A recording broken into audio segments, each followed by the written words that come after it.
Start करते हैं अपना जो सबसेट्स का क्वेश्चन दिया गया है। देख लेते हैं क्या क्या क्वेश्चन है। पेज नंबर 5 निकालिएगा सभी। पहला क्वेश्चन आप देख सकते हो, ए सेट दिया हुआ है कि ये लिखना है, वो आप खुद से कर लीजिएगा, आराम से कर सकते हैं। दूसरा जो क्वेश्चन है वो मैं बताता हूँ। ए आपको 5 दिया हुआ है तो आपको पी ऑफ ए निकालना है।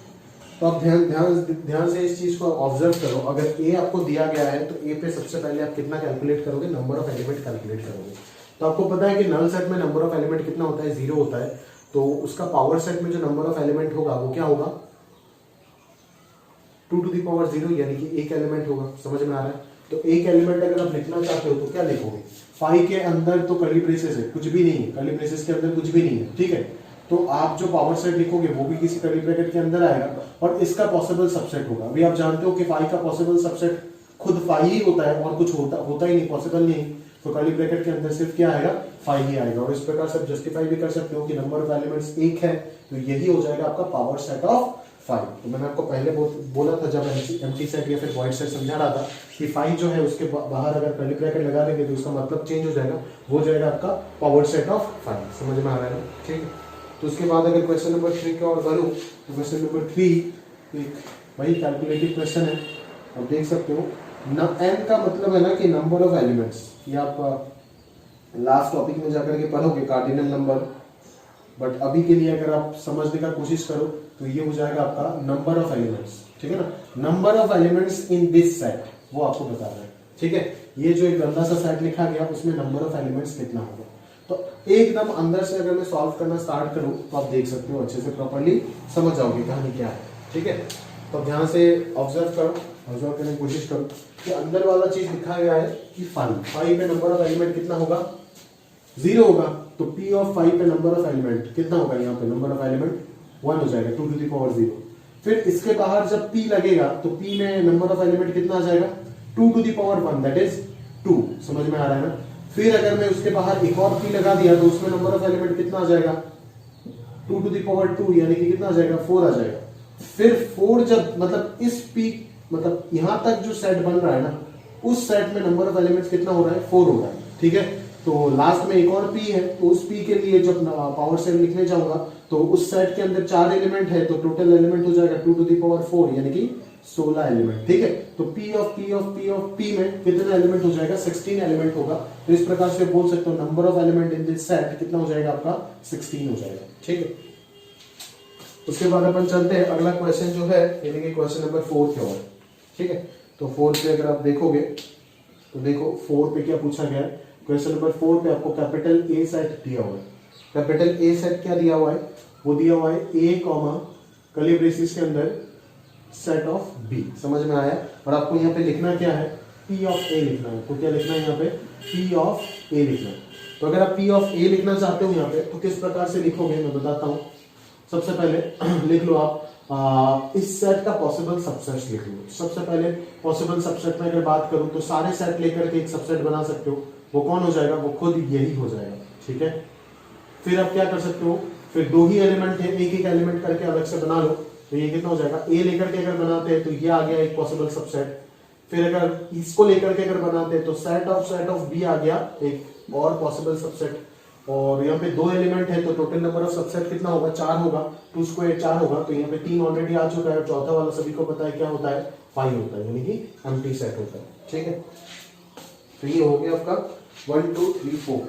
अभी जो क्वेश्चन नंबर 5 से स्टार्ट हुआ ना, 5 से लेकर के 9 तक जो है उसको मैं काफी कंसेप्चुअल क्वेश्चन रेड करूंगा। आप उसको ध्यान से समझो और प्रॉपरली कंसेप्चुअली उसको करने का कोशिश करो, ठीक है। तो क्वेश्चन नंबर 5 जो है उसको सबसे पहले देखते हैं कि 5 हमें क्या पूछने का कोशिश कर रहा है, ठीक है। तो स्टार्ट करते हैं क्वेश्चन नंबर 5। देखो कैपिटल ए सेट जो लिखा है वो क्या लिखा गया है, set of A B C D, ठीक है। कैपिटल बी आपके पास क्या दिया हुआ है, set of A B C. और कैपिटल सी जो दिया हुआ है वो क्या दिया हुआ है, बी कॉमा डी। समझ में आ रहा है मेरी बात, ठीक है। तो find all sets capital x बोला है, फाइंड ऑल सेट। पहला पार्ट बोला है आपको सारे सेट कैपिटल एक्स निकालो इन सच ए वे। पहला रोमन 1, एक्स जो होगा वो बी का एक सबसेट होगा और वही एक्स जो होगा वो सी का एक सबसेट होगा। समझ में आ रहा है मेरी बात, ठीक है। काफी कंसेप्चुअल क्वेश्चन है और ये चीज आपको बहुत सारी चीज सिखा करके जाएगा। ये जो क्वेश्चन नंबर 5 से लेकर के 9 तक का बात कर रहा हूँ, काफी चीज आपको सिखा करके जाएगा। तो आप ध्यान से देख सकते हैं यहाँ से कि एबीसी आपको पता है, ठीक है। अभी बोला है कैपिटल एक्स एक ऐसा सेट निकालो जो बी और सी सेट का क्या होगा, सबसेट होगा। समझ में आया? बी और सी सेट का क्या होगा, सबसेट होगा। तो थोड़ी देर पहले पावर सेट का जब मैं आपको नोट पढ़ा रहा था तो उसमें मैंने आपको बोला था कि अगर x जो है वो अगर b का सबसेट होता है तो ये कंफर्म मान के चलो कि x जो है वो p ऑफ b का एक एलिमेंट होगा। x जो होगा वो p ऑफ b का एक एलिमेंट हो जाएगा। और अगर x से c का भी एक सबसेट होता है तो x जो होगा वो p ऑफ c का भी एक एलिमेंट होगा। यानी कि कुछ नहीं करना है, इतना सा चीज लिखने के बाद ही काम पूरा क्लियर हो गया कि बोले सर आप p ऑफ b लिख लो और p ऑफ c लिख लो, ठीक है। और फिर वो सारे p ऑफ b और p ऑफ c का जो एलिमेंट्स होगा वो अपने आप में ही सेट होगा, आप जानते हो। तो वो सारे सेट ही हो जाएगा आंसर जो p ऑफ b में भी है और p ऑफ c पे भी प्रेजेंट है। समझ में आ रहा है? तो इस प्रकार से आप अपना आंसर को कर सकते हो। तो सबसे पहला काम आपका क्या होगा, यहाँ पे तीनों का आपको पावर सेट लिखना पड़ेगा इन चारों पार्ट को आंसर करने के लिए, ठीक है। तो p ऑफ a का अगर मैं बात करूं तो क्या आएगा, सेट ऑफ a आएगा, फिर क्या आएगा, सेट ऑफ b आएगा, फिर आएगा आपका सेट ऑफ c आएगा, फिर आएगा आपका सेट ऑफ d आएगा, है ना। फिर अगर मैं बात करूं सेट ऑफ ab आएगा, फिर अगर मैं बात करूं सेट ऑफ ac आएगा, फिर उसके बाद अगर मैं बात करूं कि सेट ऑफ a d आएगा, उसके बाद अपन देखते हैं सेट ऑफ b c, फिर सेट ऑफ b d, फिर सेट ऑफ c d, फिर तीन करके अगर लेके तो कितना आ जाएगा, abc आएगा, फिर abd आएगा, फिर आपका acd आएगा, acd, फिर आ जाएगा आपका bcd, और चार करके अगर लेते तो एक ही पॉसिबिलिटी बन रहा है तो abcd आएगा, और फिर आ जाएगा आपका 5। तो गिन के देखो कितना होना चाहिए, 2 to the power 4 16 होना चाहिए। 1 2 3 4 5 6 7 8 9 10 11 12 13 14 15 16 हो गया। तो this is the possible subsets of capital A and hence it is a power set of capital A। अभी अगर मैं B का बात करूं तो P of B क्या हो जाएगा, P of B हो जाएगा आपका कर्ली ब्रैकेट के अंदर कैपिटल A, फिर कैपिटल B, फिर कैपिटल C, फिर कैपिटल कैपिटल क्या बोल रहा हूँ, स्मॉल लेटर में है BC, फिर हो जाएगा आपका AC, फिर तीनों को ले लो ABC, और फिर अंत में आ जाएगा आपका 5। फिर अगर मैं C का बात करूं तो P ऑफ C क्या हो जाएगा आपका सेट के अंदर सेट ऑफ B, फिर सेट ऑफ D, फिर सेट ऑफ B D, और फिर आ जाएगा आपका 5, ठीक है। तो ये आपने तीनों पावर सेट अच्छे से लिख दी। अभी पहला पार्ट का जो आंसर हो जाएगा वो आप समझ सकते हो कि क्या होगा। अभी पहला पार्ट का आंसर x जो b और c का सबसेट है वही आपको ढूंढना है। x b और c का सबसेट है, मतलब इनडायरेक्टली हमने सोच लिया कि x p ऑफ b पे भी होगा और x p ऑफ c पे भी होगा, मतलब वो सबसेट ढूंढ लो सर जो b ऑफ b पे भी है और p ऑफ c पे भी है, ठीक है। तो देख लेते हैं p ऑफ b और p ऑफ c का जो कॉमन है वही हो जाएगा आपका आंसर। मतलब यहाँ पे जो x होगा वो क्या हो जाएगा, कितना x पॉसिबल होगा, यहाँ पे x एक सेट है, एक से एक सेट है, कितना ऐसे सेट पॉसिबल होगा जो b का भी सबसेट है और c का भी सबसेट है। आप देख सकते हो b एक पॉसिबिलिटी है जो दोनों में है, फिर d तो दिखेगा ही नहीं क्योंकि d तो यहाँ पे प्रेजेंट है ही नहीं, और तो मुझे दूसरा जो लग रहा है वो 5 के बारे में ही लग रहा है। मतलब इस केस के लिए जो कैपिटल x होगा वो तो एक पॉसिबिलिटी 5 हो जाएगा और दूसरा पॉसिबिलिटी आ जाएगा सेट ऑफ b, और कोई पॉसिबिलिटी नहीं मिल रहा है आपको, ठीक है। तो कैपिटल x जो होगा वो क्या हो जाएगा 5 होगा या फिर आपका सेट ऑफ b होगा, ठीक है। तो अभी अगर मैं दूसरा क्वेश्चन की ओर बढ़ूं तो आप देख सकते हो दूसरा क्वेश्चन में क्या पूछा जा रहा है। दूसरा क्वेश्चन में आपको ये पूछा जा रहा है कि x is a subset of a and x is not a subset of b। कहानी में बोल रहा है आपको कि x is a subset of a and x is not a subset of b। इसका मतलब क्या है, x अगर सबसेट ऑफ a है तो x p ऑफ a का एक एलिमेंट होगा, और x अगर b का कोई सबसेट नहीं है तो x p ऑफ b का कोई एलिमेंट नहीं होगा। मतलब ऐसा x आपको ढूंढना है जो p ऑफ a पे तो प्रेजेंट है बट p ऑफ b पे नहीं है। समझ में आ रहा है? तो ऐसा अगर मैं x ढूंढूं तो कितना पॉसिबिलिटी हो जाएगा, सोचो। जो p ऑफ a पे तो है बट p ऑफ b पे नहीं है। सबसे पहला ये जो चीज है वो तो है, पहले उन सबको काट लो ना जो p ऑफ b पे प्रेजेंट है। a नहीं हो सकता, बी नहीं हो सकता, सी भी नहीं हो सकता, फिर ए कॉमा बी नहीं हो सकता, बी कॉमा सी नहीं हो सकता, फिर ए कॉमा सी तो नहीं दिख रहा है, ए कॉमा सी यहाँ पे नहीं दिख रहा है, दिखना तो चाहिए, हाँ ये कट, हाँ फिर ए बी सी भी नहीं आ सकता, ए बी सी नहीं आ सकता मतलब ये कट गया, फिर 5 भी नहीं आ सकता, हाँ तो टोटल रिमेनिंग बचता कितना है, इधर 8 है, 16 में से 8 चला गया तो 8 हो जाएगा। तो x पॉसिबल कितना ऐसे सबसेट होगा जो a का सबसेट होगा, ऐसे कितना सेट पॉसिबल होगा पूछा है जो a का सबसेट होगा लेकिन b का सबसेट नहीं होगा, तो आपको कितना आंसर मिला। इसका मतलब ही क्या है कि ऐसे कितना x है जो p ऑफ a पे है बट p ऑफ b पे नहीं है, तो टोटल हमको कितना ऑप्शन मिला, 8 ऑप्शन मिला। वो कौन कौन हो जाएगा, set of d, set of a comma d, set of b comma d, set of c comma d, मतलब d का प्रेजेंस जहां जहां पे है, क्योंकि d b सेट में नहीं है, a b d, फिर हो जाएगा आपका a c d,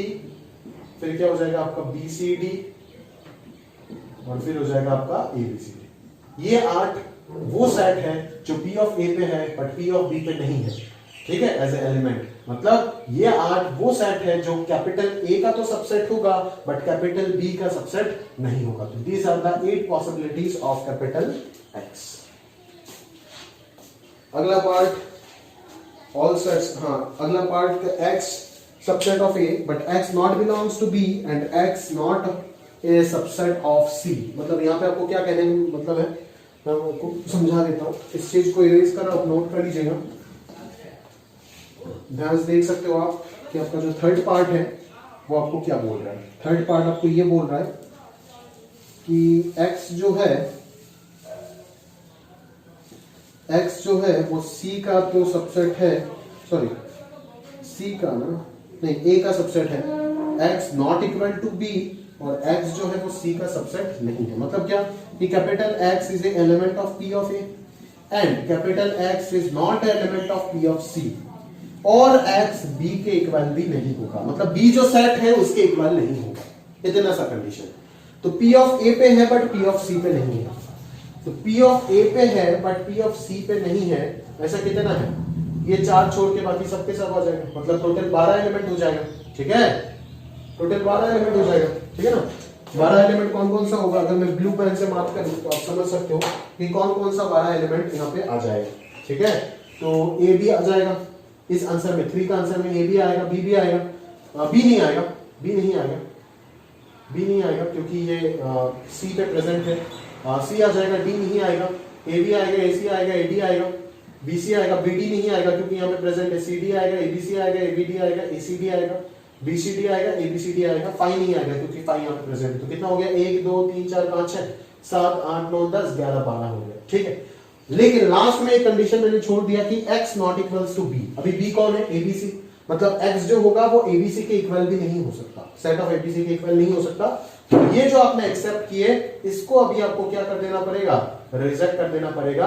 तो पहले जो आपने क्या किए थे, 12 आंसर किए थे, वो 12 अभी आपका रेस्ट्रिक्ट होकर के कितना आंसर हो जाएगा, 11 आंसर हो जाएगा। And all the possible x which satisfy the condition x is subset of a and x not equals to b and x not a subset of c are this one, no, this one, 2 हो गया, 3 4 5 6, फिर 7, फिर 8, फिर 9, फिर 10, फिर 11। तो ये 11 possible capital X होगा जो A का सबसेट होगा, C का सबसेट नहीं होगा और B के इक्वल नहीं होगा, ठीक है। तो इस प्रकार से आप इस क्वेश्चन को सॉल्व कर सकते हो। चौथा पार्ट जो है और जगह भी नहीं है और काफी सिंपल मुझे लग रहा है, तो चौथा पार्ट बोल रहा है X is subset of A, subset of B, subset of C। मतलब क्या, X belongs to P of A, X belongs to P of B, X belongs to P of C। मतलब तीनों का ही क्या हो जाएगा, कॉमन हो जाएगा। तीनों में जो चीज कॉमन है वही आ जाएगा आपका आंसर। और वो मुझे जहां तक फील आ रहा है वो सिर्फ B हो सकता है और फाइ हो सकता है, समझ में आ रहा है ना, क्योंकि D तो C पे है ही नहीं ना, सिर्फ B हो सकता है और फाइ हो सकता है, दो ही पॉसिबल आंसर हो जाएगा फोर्थ पार्ट का, ठीक है। तो इस प्रकार से आप इस क्वेश्चन को सॉल्व कर सकते हो, ठीक है। 6 वाले पार्ट को मैं होमवर्क में डालूंगा, ठीक है, क्योंकि वो 5 के सिमिलर है और आपको कुछ तो आपको भी सोचना है ना, आप अगर नहीं सोचोगे तो काम कैसे चलेगा। तो पेज नंबर 5 का एक और क्वेश्चन गया आपका होमवर्क में, वो है आपका क्वेश्चन नंबर 6, ठीक है। फिर अभी अपन 7 कर लेते हैं। हाँ, 7 का कुछ देख लेंगे, 2 पार्ट अपन देख लेंगे और रिमेनिंग 4 पार्ट होमवर्क में दे देंगे। 2 दे देते हैं होमवर्क में, 4 दे देते हैं, 5 दे देते हैं, 6 दे देते हैं। ये 4 पार्ट होमवर्क में मान लो और 8 9 अपन कर देंगे, ठीक है। तो इस प्रकार से हो गया आपका आंसर। चलो 8 और 9 भी दोनों सिमिलर दिख रहा है, तो 1 करके दूंगा, 1 होमवर्क पे दे दूंगा, 8 करके दूंगा और 9 होमवर्क पे दे दूंगा। ये हो गया आपका होमवर्क। तो अभी अपन करना है, हमने 6 का 2 क्वेश्चन करना है और 8 को कंप्लीट करना है, ठीक है। तो देखते हैं 6 और 8 अपन कैसे करते हैं, ठीक है।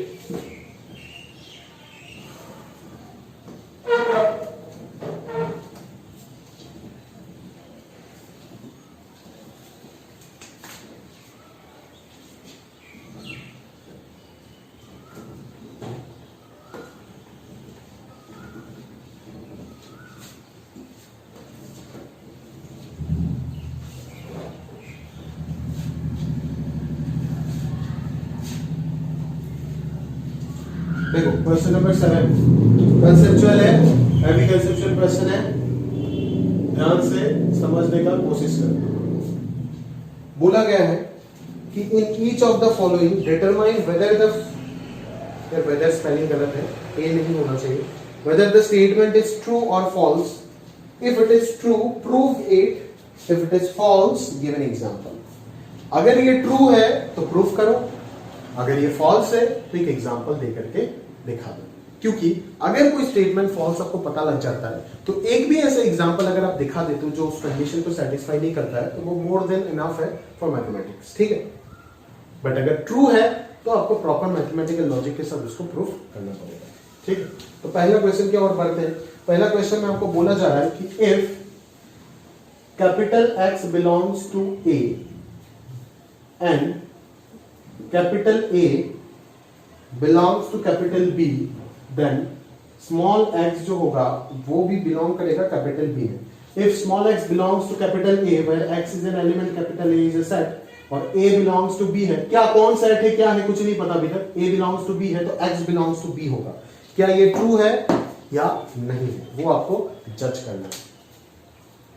तो अगर मैं ध्यान से इसके बारे में सोचूं तो क्या बोलूं क्या आप भी सोचने का कोशिश करो। देखो यहाँ पे आपको प्रॉपर्ली सोच के ना इस टाइप ऑफ क्वेश्चन में आपको बनाना पड़ेगा, ऐसे एग्जांपल बनाना पड़ेगा। हमेशा आप सर्च करोगे, क्या पता एक आध एग्जांपल आप निकाल दो ढूंढ के जो इसको सेटिस्फाई नहीं कर रहा है और उसी वजह से ये क्या हो जाएगा, गलत हो जाएगा। तो अगर आप निकाल करके दिखा देते हो तो बिल्कुल सही है, ये ट्रू हो जाएगा, और अदरवाइज ये क्या हो जाएगा आपका, फॉल्स हो जाएगा, ठीक है। तो आप ध्यान से देखो,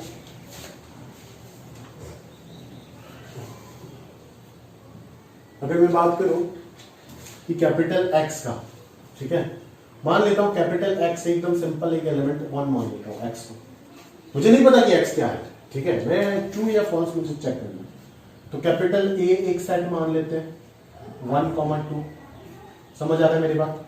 अभी देखो क्या capital X belongs to A है या नहीं, बिल्कुल 1 जो है वो तो कैपिटल A सेट में बिलोंग कर रहा है ना, तो सही है, ये कंडीशन को सही कर रहा है, ये जो मैंने एग्जांपल लिया है। अभी इस कंडीशन को अगर सेटिस्फाई करना है तो B को मुझे क्या मानना पड़ेगा, A बिलोंग्स टू B दिया हुआ है, मतलब B पे ये जो होगा वो एक एलिमेंट की तरह काम करेगा। तो B पे मुझे एक और कर्ली ब्रैकेट लगाना पड़ेगा और उसके अंदर इस चीज को क्या करना है, घुसाना है। और एक और चीज लगा देता हूं, वो कौन है, 3 है, या तो लगाना चाहते हो ये तो लगाओ, नहीं तो आप कर्ली ब्रैकेट ये भी क्लोज कर सकते हो, ठीक है। तो ये दोनों कंडीशन देखो ये सेटिस्फाई कर रहा है। 1 जो है x अगर 1 मान लेता हूं तो 1 जो है वो बिलोंग्स टू कैपिटल A, बिल्कुल सही है, और A जो है वो भी कैपिटल B में बिलोंग कर रहा है, सबसेट नहीं है उसका। अगर A B का सबसेट होता तो A के बाहर एक और कर्ली ब्रैकेट होता, जबकि A के बाहर एक और कर्ली ब्रैकेट नहीं है तो A B पे बिलोंग कर रहा है, ठीक है। तो अगर x इक्वल टू 1 तो ये A 1, 2 हो गया, B ये हो गया आपका, ये तीनों कंडीशन सेटिस्फाई हो रहा है।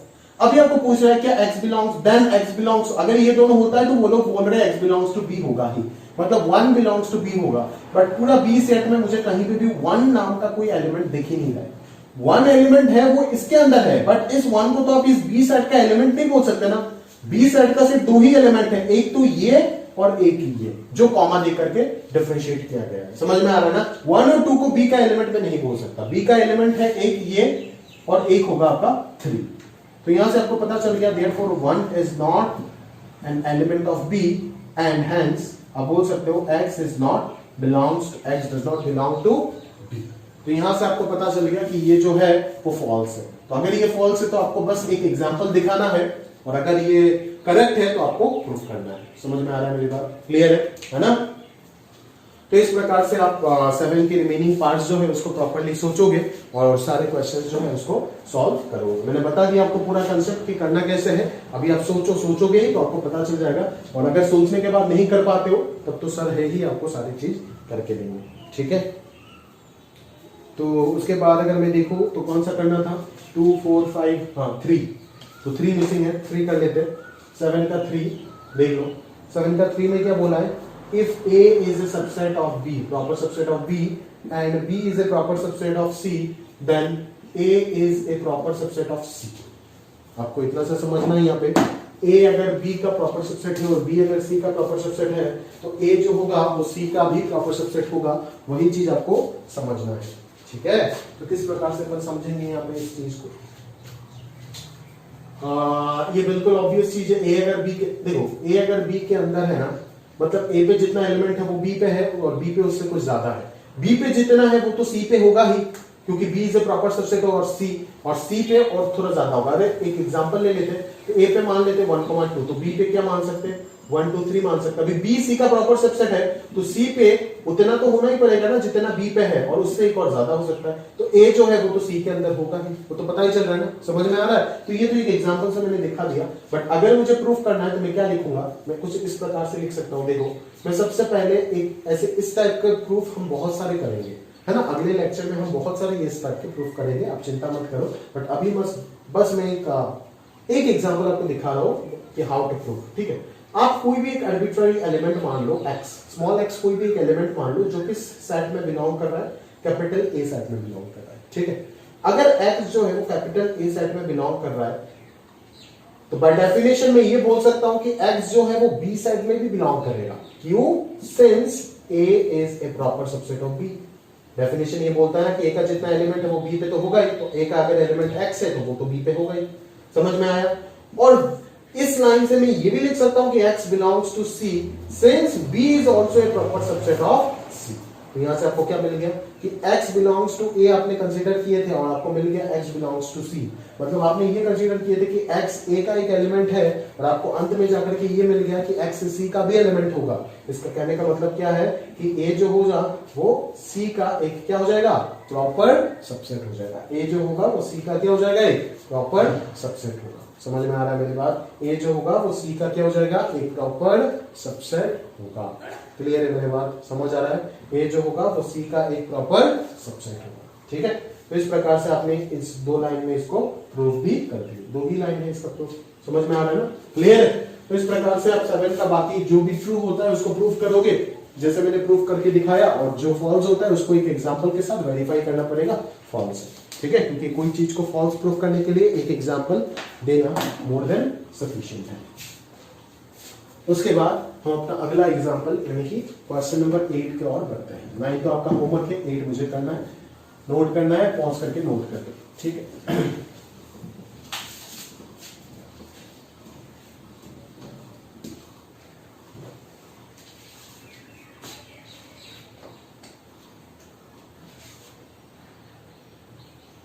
देखो क्वेश्चन नंबर 8 में क्या बोल रहा है? A आपको कैपिटल A आपको एक सेट दे रखा है, 1 2 3,4 का एक सेट है, फिर यहाँ पे 5 है, और आपको पूछ रहा है, नीचे कुछ रिलेशन दिया है और पूछ रहा है कौन सा ट्रू है कौन सा फॉल्स है। तो मैं लिख लेता हूँ सारे के सारे। जैसे सबसेट ऑफ A, दूसरा आपको बोल रहा है, सॉरी 3,4 बिलोंग्स टू A, फिर आपको पूछ रहा है सेट ऑफ 3,4 जैसे सबसेट ऑफ A, फिर आपको पूछ रहा है 1 बिलोंग्स टू कैपिटल A, फिर आपको पूछ रहा है 1 is a subset of A, फिर आपको पूछ रहा है 1 2 5 is a subset of A, फिर आपको पूछ रहा है 1 2 3 is a subset of A, फिर आपको पूछ रहा है नंबर 8।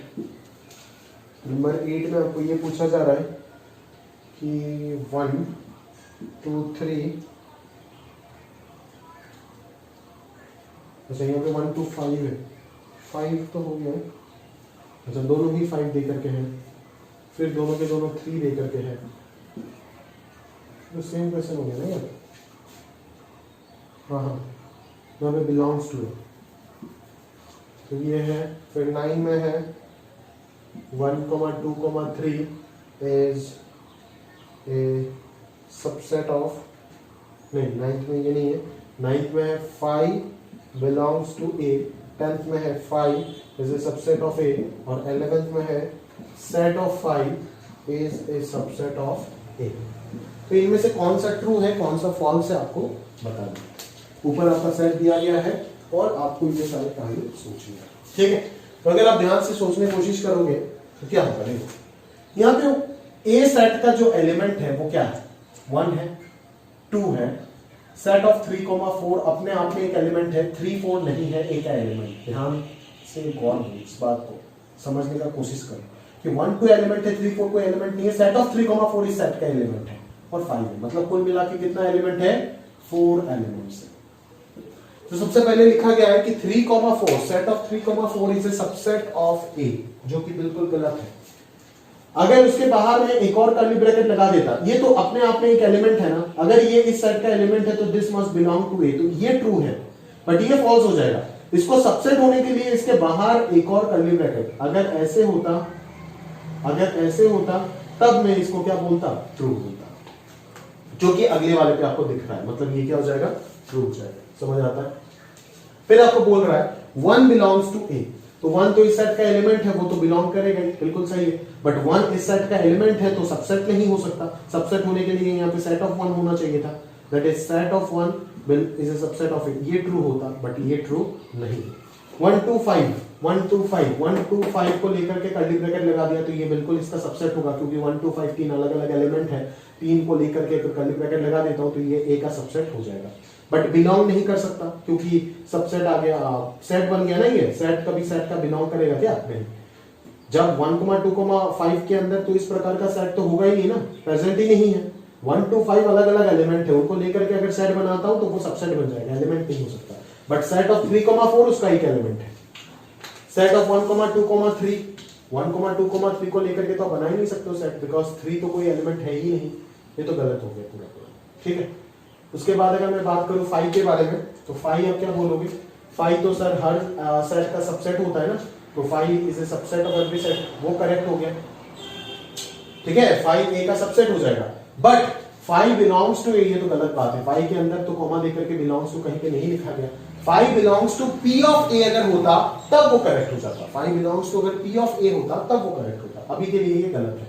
5 बिलोंग्स टू अगर पी ऑफ ए होता तब वो करेक्ट हो जाता। और set of 5 is a subset of A. Set of 5 मतलब क्या, मैंने आपको बोला था 5 हर सेट का सबसेट होता है, बट ये तो अपने आप में पावर सेट ऑफ 5 हो गया ना, ये कहां से ए का सबसेट होगा, वो आप समझ सकते हो। ये क्या इसका सबसेट हो सकता है, इम्पॉसिबल सा चीज है, ये इसका सबसेट ही नहीं होगा, तो ये भी क्या हो जाएगा, रॉन्ग हो जाएगा। समझ में आ रहा है ना। तो इस प्रकार से इस क्वेश्चन को अपन सॉल्व करिए, इसको ध्यान से आप याद रखिएगा, ठीक है। 5 का मतलब है नल सेट, नल सेट हर सेट का सबसेट होता है, ये ट्रू है, बट सेट ऑफ 5 हो गया पावर सेट ऑफ, ठीक है। तो ये चीज मतलब सेट ऑफ 5 अगर इसका सबसेट होता है मतलब 5 एक पे होना पड़ेगा, तो 5 तो यहाँ पे है ही नहीं कहीं पे, तो इसीलिए नहीं हुआ। समझ में आया ना, 5 इसका सबसेट है, सेट ऑफ 5 इसका सबसेट नहीं होगा। सेट ऑफ 5 इसका सबसेट होने के लिए ए के अंदर कॉमा लेकर के मुझे 5 लिखना चाहिए था, जो क्वेश्चन में गिवन नहीं है। समझ में आ रहा है। तो इस प्रकार से आप ये छोटे मोटे क्वेश्चन जो है कंसेप्चुअल क्वेश्चन, उसको आप अच्छे से ध्यान से समझ सकते हो। और इस प्रकार से हमने जो फर्स्ट पार्ट है उसका क्वेश्चन और पूरा थ्योरी अच्छे से कंप्लीट कर लिया। अभी हम देखते हैं क्या करते हैं। तो देखो अभी स्टार्ट करते हैं अपना अगला पार्ट जो है। तो देखोगे पेज नंबर 5 के नीचे वेन डायग्राम। तो वेन डायग्राम देखो, इस चैप्टर को पढ़ने के लिए ना वेन डायग्राम का रोल काफी ज्यादा है, ठीक है। यानी कि वेन डायग्राम से आप किसी भी क्वेश्चन को सेट थ्योरी का सॉल्व कर सकते हो, इतना मान के रखो। 90% क्वेश्चन इसी से सॉल्व हो जाएगा। सबसे इंपॉर्टेंट कंसेप्ट है, पूरा चैप्टर का ध्यान से समझने का कोशिश करो, ठीक है। बाकी आप पूरा थ्योरी जो है लिखा हुआ है पेज नंबर 5 का नीचे, वो पढ़ोगे तो भी समझ जाओगे। बट क्या है ना, मैं आपको एक और बार समझा देता हूँ इन डिटेल में जो भी चीज लिखा गया है, ठीक है। तो आप देख सकते हो कि सबसे पहले क्या लिखा है, वेन डायग्राम लिखा हुआ है, ठीक है। यहाँ पे एक एग्जांपल दिया गया है, आपको बोल रहा है कि एक स्कूल में 60 स्टूडेंट्स हैं एक क्लास में। Out of this 25 student speak SMS. SMS कितने जन बोलते हैं? 25 जन। और टोटल स्टूडेंट कितना है? 60 है। फिर आप ये बोलोगे कि 20 पीपल स्पीक हिंदी और 10 स्पीक बोथ द लैंग्वेज, यानी कि एसएमएस भी बोलते हैं और हिंदी भी बोलते हैं। ठीक है, तो आप the rest of the students do not know either SMS और हिंदी, दे स्पीक बंगाली। समझ में आया ना? तो रेस्ट ऑफ द स्टूडेंट्स जो है वो क्या बोलते हैं? बंगाली बोलते हैं। समझ में आ रहा है मेरी बात? क्लियर है? तो आपको इन सारे कहानी को वेन डायग्राम पे एक्सप्रेस करना है। ठीक है, तो अगर मैं वेन डायग्राम में एक्सप्रेस करूं तो आप क्या मान सकते हो कि एक बॉक्स बना लो इस प्रकार से, जो कि आपका यूनिवर्सल सेट को रिप्रेजेंट करेगा। ठीक है ना? एक बॉक्स बना लो, वो बॉक्स क्या रिप्रेजेंट करेगा? आपका टोटल जो यूनिवर्सल सेट है, उस कंडीशन पे जो यूनिवर्सल सेट बनेगा उस यूनिवर्सल सेट को रिप्रेजेंट करेंगे इस बॉक्स के थ्रू, यानी कि सारे एलिमेंट्स का पॉसिबल कॉम्बिनेशन आएगा यहाँ पे। ठीक है, तो ये हो जाएगा आपका यूनिवर्सल सेट यू। ठीक है, अच्छा अभी एसएमएस बोलने वाला, यहाँ पे इस बॉक्स के अंदर वो जने भी है जो एसएमएस बोलता है, सिर्फ एसएमएस बोलता है। यहाँ पे वो जने भी है जो सिर्फ हिंदी बोलते हैं। यहाँ पे वो जने भी है जो सिर्फ मतलब एसामीज और हिंदी दोनों बोलते हैं। और यहाँ पे वो जने भी है जो कुछ नहीं बोलते, यानी कि बंगाली स्पीकर्स। ठीक है, तो आप देख सकते हो कि अगर मैं एसामीज वाले को मार्क करने का कोशिश करूं तो वो हो जाएगा आपका ये। इस सेट के अंदर जो भी होगा वो क्या हो जाएगा? वो सारे एलिमेंट जो एसामीज स्पीकिंग स्टूडेंट्स है वो सारे मैं इस सेट के अंदर, ये गोला बनाया, इस गोला के अंदर मैं बोल रहा हूं कि कितने स्टूडेंट है? 25 स्टूडेंट है जो क्या बोल रहे हैं? एसएमएस बोल रहे हैं। ओनली एसएमएस बोल रहा था क्या? ये चीज देखना पड़ेगा।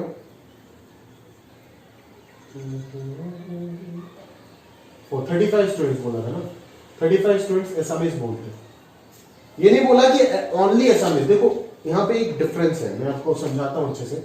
ये मान लो एसएमएस का गोला है, ये मान लो हिंदी वाला गोला है, और इनके बाहर जो हिस्सा है ना वो क्या होगा? जो एसामीज भी नहीं बोलता है, हिंदी भी नहीं बोलता है, यानी कि बंगाली बोलता है। ठीक है, तो आप ध्यान से देख सकते हो कि उनका जो कॉमन पार्ट है, कॉमन पार्ट, ये कॉमन पार्ट किसको रिप्रेजेंट करेगा?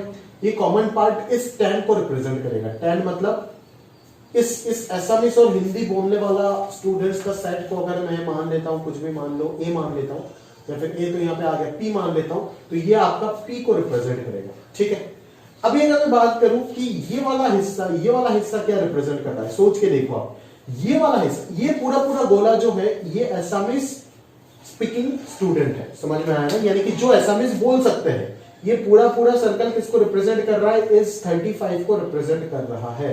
बट सिर्फ इतना सा हिस्सा जो है वो क्या रिप्रेजेंट करता है? वो उसको रिप्रेजेंट करता है जो सिर्फ एसामीज बोलता है, हिंदी नहीं बोलता है। समझ में आ रहा है? अच्छे से सोच के देखो, यहाँ पे कौन है? यहाँ पे वो है जो दोनों बोलते हैं। यहाँ पे कौन है? यहाँ पे वो है जो सिर्फ हिंदी बोलते हैं। हिंदी बोलते कितना? 20 में से 10 चला गया तो कितना बचेगा? 10। यहाँ पे 35 में से 10 चला गया तो यहाँ पे कितना बचेगा? 25। समझ में आ रहा है मेरी बात? अच्छे से ध्यान से समझने का कोशिश करो। ठीक है, आपका ये 10 हो गया जो एसामीज हिंदी दोनों बोलते हैं। ठीक है, ये 25 वो हो गया जो सिर्फ एसामीज बोलते हैं, हिंदी नहीं बोलते हैं। ये 10 वो हो गया जो सिर्फ हिंदी बोलते हैं, एसामीज नहीं बोलते। ये 10 वो हो गया जो दोनों बोलते हैं। तो सर ये रेड वाला क्या होगा वो बताओ? ये रेड वाला जो पूरा सर्कल है वो क्या हो गया? वो एसामीज स्पीकिंग टोटल पीपल हो गया। एसामीज स्पीकिंग टोटल पीपल का मतलब क्या है? एसामीज स्पीकिंग टोटल पीपल वो भी हो सकते हैं ना जो सिर्फ एसामीज बोलते हैं, जिनको हिंदी नहीं आता है, तो वो 25 है। और वो भी तो हो सकते हैं जो एसामीज और हिंदी जिनको दोनों आता है। समझ में आ रहा है ना? जिनको दोनों आता है वो भी एसामीज वाले में काउंट होगा, और जिनको सिर्फ एसामीज आता है वो भी एसामीज वाले पे काउंट होगा। समझ में आ रहा है ना? तो इस प्रकार से रिप्रेजेंटेशन को हम वेन डायग्राम बोलते हैं। समझ में आ रहा है? और ये जो सर्कल है ये किसको रिप्रेजेंट करेगा? ये उसी चीज को रिप्रेजेंट करेगा जो सिर्फ हिंदी बोल रहा है, या फिर हिंदी और एसामीज दोनों बोल सकता है। मुद्दे का बात है हिंदी आने से ही हुआ। अगर सिर्फ हिंदी आता है तो भी चलेगा, अगर हिंदी से आता है, हिंदी के साथ साथ एसामीज भी आता है तो भी अच्छी बात है। तो ये पूरा गोला के अंदर आ जाएगा जिनको हिंदी आता है। वो कितना है? 10 + 10 20। ये पूरा गोला के अंदर आएगा 25 + 10 कितना? 35। बट ये 25 सिर्फ एसामीज है, ये 10 सिर्फ हिंदी है, और ये 10 दोनों है। दोनों बोलेगा। यहाँ पे जो भी है उनको दोनों आता है, दोनों बोलता है। अभी टोटल कितना हो गया? 10 10 20 और 25 कितना हो गया आपका 45 हो गया। बट आपका क्लास में टोटल स्टूडेंट कितना था, यानी कि यूनिवर्सल जो था, यूनिवर्सल सेट वो कितना था 60 था, तो यहाँ पे हो गया 45, 60 में से 45 चला गया तो बाहर कितना आ जाएगा 15। और ये बाहर वाला हिस्सा जो है ये कौन सा है, जो एसएमएस हिंदी दोनों नहीं बोलता है, यानी कि बंगाली स्पीकिंग स्टूडेंट्स हो गया। समझ में आ रहा है ना, ये 15 हो गया आपका बंगाली स्पीकिंग स्टूडेंट, और सबको अगर मिला दूंगा तो मेरे पास पूरा पूरा यूनिवर्स आ जाएगा, यानी कि क्लास के सारे स्टूडेंट्स आ जाएंगे, जो कि है आपका 60। ठीक है, तो इस प्रकार से इस छोटा मोटा एग्जांपल के साथ आप किसको समझ सकते हो, वेन डायग्राम को समझ सकते हो। अभी हम डायरेक्ट जगह के स्टार्ट कर रहे हैं अपना अगला टॉपिक जो है इंटरवल्स और ऑपरेशंस ऑफ सेट, और उसको करने के बाद आपका ये वेन डायग्राम जो है और डिटेल में क्लियर हो जाएगा। ठीक है,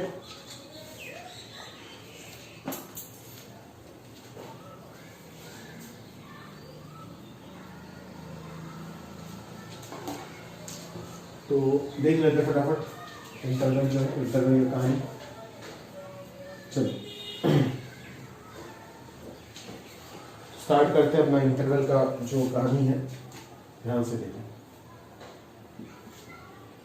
इंटरवल्स, इंटरवल्स क्या है आपको ध्यान से समझना पड़ेगा। देखो इंटरवल्स ना हम सेट तो है ही, सेट तो कलेक्शन ऑफ नंबर्स बोलो, ऑब्जेक्ट्स बोलो, हो गया। इंटरवल्स अपन सिर्फ वो जो नंबर लाइन आप बचपन में पढ़ के आए थे ना, उसके लिए यूज करते हैं। और कितने प्रकार के बेसिकल इंटरवल्स होते हैं बेसिकली, वो अपन देखते हैं। सबसे पहले आपका एक तो हो जाएगा ओपन इंटरवल, ठीक है, दूसरा आपका हो जाएगा क्लोज इंटरवल, ठीक है, और तीसरा प्रकार का जो होता है वो होता है आपका सेमी क्लोज या फिर सेमी ओपन, ठीक है, इंटरवल। समझ में आ रहा है? तो इतना सा कहानी होता है जिस चीज को आपको गौर से समझना है। ठीक है, तो सबसे पहले अगर मैं एक एग्जांपल लेता हूं, जैसे मान लो आपका ये नंबर लाइन है, ठीक है, ये नंबर लाइन है, ये इधर चल रहा है माइनस इन्फिनिटी तक और इधर चल रहा है ये प्लस इन्फिनिटी तक, ठीक है, बीच में आपका कहीं पे जीरो वगैरह होता है। ठीक है, अगर मैं मान लो -5 से लेकर के 7 तक, -5 से लेकर के 7 तक सारे नंबर को एक साथ रिप्रेजेंट करने का कोशिश करूं, तो क्या मैं सेट में कर पाऊंगा? आप एक बार सोच के देखो ना, अब क्या लिखोगे, -4.9 -4.8 ऐसे कर करके डॉट डॉट दे करके लिख दोगे, बट वो उतना इफेक्टिव नहीं होगा। वो इफेक्टिव कब होगा? जब आप उसको इंटरवल से एक्सप्रेस करोगे तो बेहतर तरीके से आप उसको रिप्रेजेंट कर सकते हो। तो रिप्रेजेंट करने का ही तरीका हो गया आपका इंटरवल, समझ सकते हो आप इस चीज को।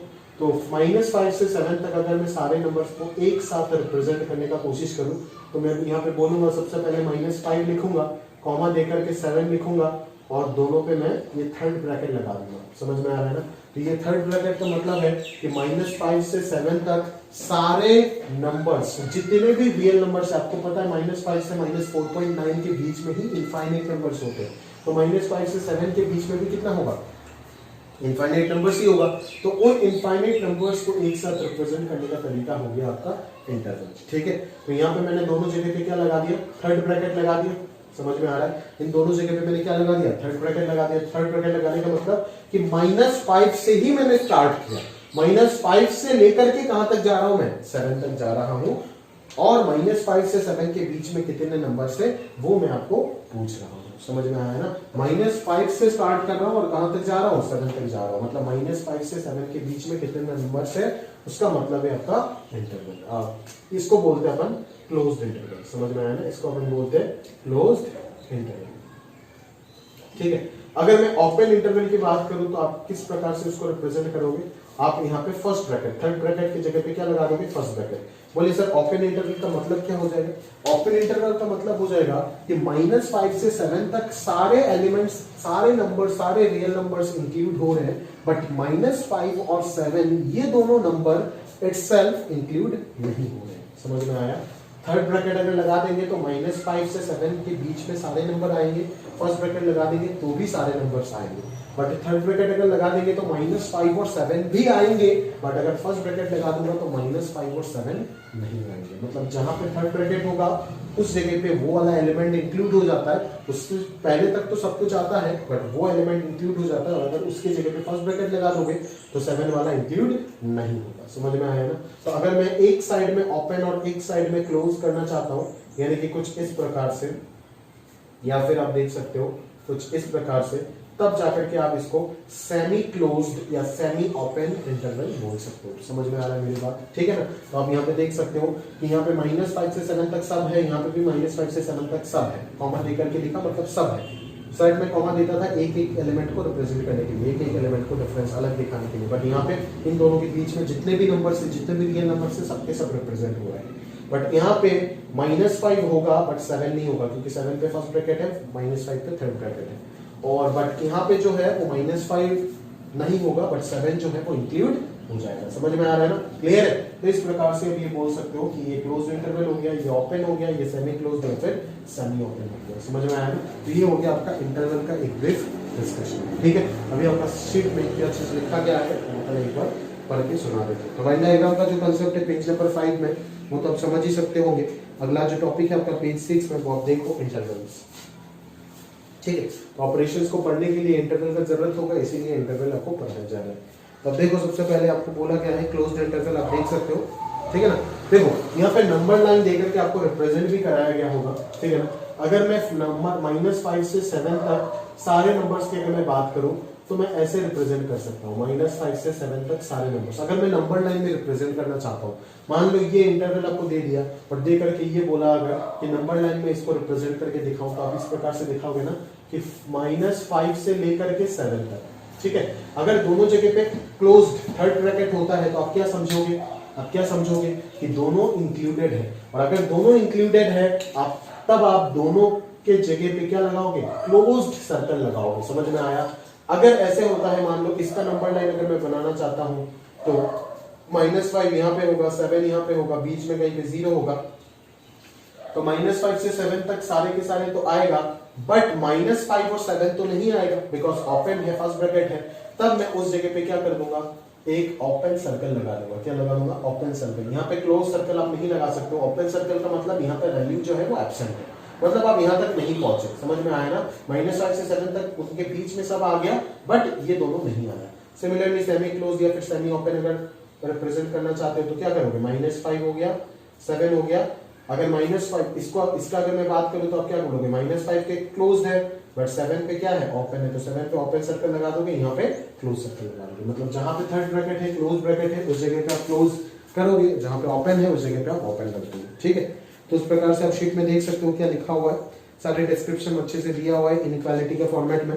x greater than equal to a, देखो जब थर्ड ब्रैकेट है तो x ग्रेटर देन a के साथ इक्वालिटी भी आया, बट जब ओपन है तो उस जगह पे इक्वालिटी नहीं आया, मतलब x is not equal to a। ठीक है ना? इसका मतलब आप समझ सकते हो ना कि x is greater than equal to a and less than equal to b। समझ में आया? x is greater than a and less than b। Clear है बात? समझ में आ रहा है? तो इस प्रकार से आप ये चीज समझ सकते हो। इसका मतलब हो गया कि थर्ड ब्रैकेट, इसका मतलब हो गया फर्स्ट ब्रैकेट। मतलब क्या? ये ओपन इंटरवल, ये क्लोज इंटरवल। यहाँ पे x का वैल्यू a और b हो सकता है, यहाँ पे a और b नहीं हो सकता। और अगर एक साइड अगर इक्वालिटी दिया हुआ है, एक साइड नहीं दिया हुआ है, तो आप समझ जाओगे सेमी क्लोज या फिर सेमी ओपन इंटरवल। ठीक है, तो लेंथ ऑफ द इंटरवल क्या होता है? अगर मैं a से b तक -5 से 7 तक बात करूं तो लेंथ ऑफ द इंटरवल क्या हो जाएगा? b माइनस a हो जाएगा। ठीक है ना? बड़ा माइनस छोटा। ठीक है, बड़ा माइनस छोटा हमेशा हो जाएगा लेंथ ऑफ द इंटरवल। यानी कि यहाँ पे कितना हो जाएगा length of the interval? Count अगर करेंगे तो इधर 7 और इधर 5, कितना हो जाएगा? 12 हो जाएगा। और वही आपका फॉर्मूला बना दो, 7 माइनस -5 कितना हो जाएगा? 12, that is b minus a। वो भी आपको यहाँ पे अच्छे से लिखा गया है। ठीक है, तो नोट में आप देख सकते हो कि non negative, positive, non positive, ये सब क्या है आपको अच्छे से डिफरेंशिएट करके बताया गया है। क्लोज्ड इंटरवल 0 से इंफिनिटी का अगर मैं बात करूं तो उसमें 0 भी है और सारे के सारे पॉजिटिव रियल नंबर्स है, तो उसको हम क्या बोलेंगे? नॉन नेगेटिव, क्योंकि उसमें सिर्फ नेगेटिव नहीं है। समझ में आ रहा है ना? अगर मैं इसका बात करूं तो ये क्या हो जाएगा? Set of non negative real numbers. Set of non negative real numbers. समझ में आया ना? Set of all non negative real numbers. क्यों? क्योंकि यहाँ पे सिर्फ नेगेटिव नहीं है, बाकी सब कुछ है, 0 भी है, पॉजिटिव भी है। बट अगर मैं यहाँ पे ओपन 0 से इंफिनिटी लिखूं, यहाँ पे तो क्लोज नहीं आएगा ना। अगर क्लोज नहीं आया तब तो 0 इंक्लूड नहीं होगा। अगर 0 इंक्लूड नहीं होता है तो ये सिर्फ क्या होगा? पॉजिटिव होगा। मतलब तब मैं इसको बोलूंगा set of all positive real numbers. समझ में आया? अगर मैं ऐसे लिखता हूँ -इंफिनिटी से 0 क्लोज, तो यहाँ पे नेगेटिव भी है, 0 भी है, बट कौन नहीं है? पॉजिटिव नहीं है, तो इसको मैं बोलूंगा set of all non positive real numbers. और अगर मैं इसको ऐसे लिखूं कॉमा देकर के 0 ओपन, तो मैं क्या लिखूंगा? Set of all negative real numbers. ठीक है, ये सारे छोटे मोटे कहानी को आप अच्छे से समझ जाइएगा। ठीक है, और आपको बोला गया है, जैसे मैंने यहाँ पे आपको क्वेश्चन बना करके दिया था, ऐसे ही क्वेश्चन दिया हुआ है कि कुछ इंटरवल दिया हुआ है, उनको आपको प्रॉपर्ली इंटरवल में लिखना है और इंटरवल में नंबर लाइन में भी एक्सप्रेस करना है। समझ में आया? समझ में आया? अच्छा, सेट बिल्डर में भी write the following subsets of R as intervals and following intervals. अच्छा, कुछ इंटरवल्स दिया हुआ है, उनको सेट बिल्डर में लिखना है और कुछ सेट बिल्डर दिया हुआ है, उनको इंटरवल्स में लिखना है। तो वो चीज आप इजीली कर सकते हो मेरे ख्याल से, ठीक है। जो इंटरवल है उसको भी सेट बिल्डर में लिख सकते हो और जो सेट बिल्डर है उसको भी आप इंटरवल में लिख सकते हो, ठीक है। तो ये हो गया आपका काम, ये मैं आपका होमवर्क में रख रहा हूँ। पेज नंबर 6, क्वेश्चन नंबर क्या, एक ही क्वेश्चन है, ठीक है, जो भी रोमन 1 से लेकर के 6 तक, ठीक है। तो इसको आप प्रॉपर्ली सॉल्व करोगे, है ना। अभी हम ये तो एक सिंपल सा कंसेप्ट था, अभी हम अगला टॉपिक और काफी इंपॉर्टेंट चीज जो है सेट चैप्टर का, यानी कि ऑपरेशंस ऑफ सेट, उसके और बढ़ते हैं और आगे वो सारी कहानी को अच्छे से देखते हैं, ठीक।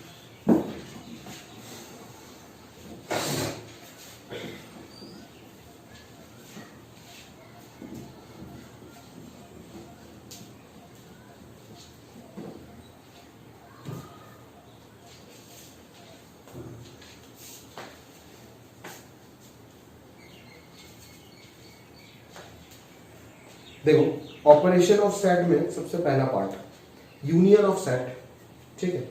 फिर अगला पार्ट आपका इंटरसेक्शन, फिर डिसजॉइंट सेट्स, फिर डिफरेंस ऑफ सेट्स, फिर आपका सिमेट्रिक डिफरेंस और फिर आपका कंप्लीमेंट ऑफ ए सेट, ठीक है। तो ये 6 बेसिक ऑपरेशन है जो आपको समझना है। ये सारे कहानी मैं आपको एक साथ बताता हूँ, ठीक है। देखो, एक एक करके मेरी बात ध्यान से सुनने का कोशिश करो, सारी चीज क्लियर हो जाएगा, ठीक है। चलो, सबसे पहले अपन बात करते हैं यूनियन ऑफ सेट्स, यूनियन के बारे में, ठीक है। यूनियन ऑफ सेट्स के बारे में बात करते हैं, ठीक है। ध्यान से सुनो, कंसेप्ट बताऊंगा। ए एक सेट है और बी एक सेट है, दोनों का यूनियन को सबसे पहला पॉइंट रिप्रेजेंट करोगे इस तरीके से, दोनों का यूनियन को सबसे पहले रिप्रेजेंट करोगे इस तरीके से, ठीक है। सर एग्जांपल दो, इसका मतलब क्या होता है समझा के दो। ए एक सेट मैंने मान लिया 1 2 3 4, ठीक है, और बी एक मैंने सेट मान लिया 3 4 5 6। तो दोनों का जो यूनियन हो जाएगा, ए यूनियन बी, वो क्या होगा 1 2 3 4।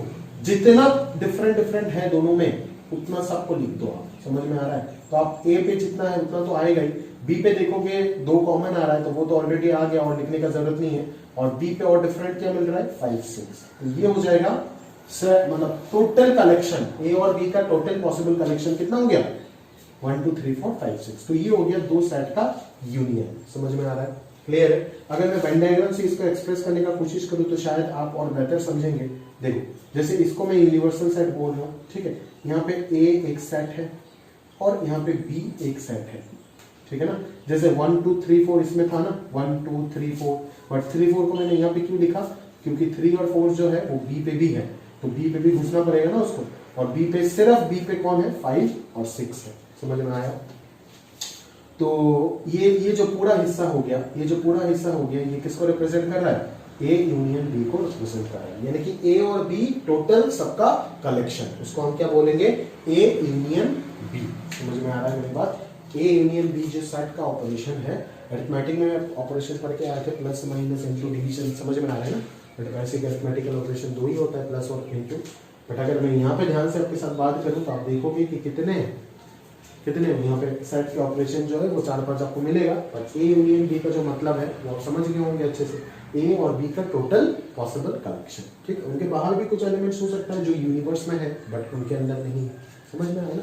तो this is the Venn diagram of A union B, ठीक है। वो भी एक सेट ही होगा, ए यूनियन बी, देखो ना, ए एक सेट है बी एक सेट है, तो ए यूनियन बी भी क्या आएगा एक सेट ही होगा, ठीक। तो अभी हम अगला ऑपरेशन की ओर बढ़ते हैं और वो है हमारा इंटरसेक्शन, ठीक है, वो है हमारा इंटरसेक्शन। अगर मैं इंटरसेक्शन की बात करूं तो उसका रिप्रेजेंटेशन कैसे होगा, उसका रिप्रेजेंटेशन होगा ऐसे, ए इंटरसेक्शन बी उल्टा ए, ठीक है।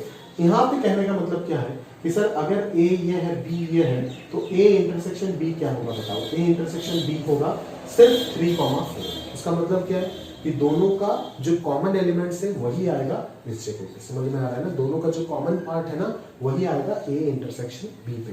वो कितना हो रहा है आपका 3,4 हो रहा है, दिख रहा है ना। इन दोनों में कॉमन कौन है, सिर्फ 3 और 4 ही कॉमन है, तो set of 3,4 is the intersection.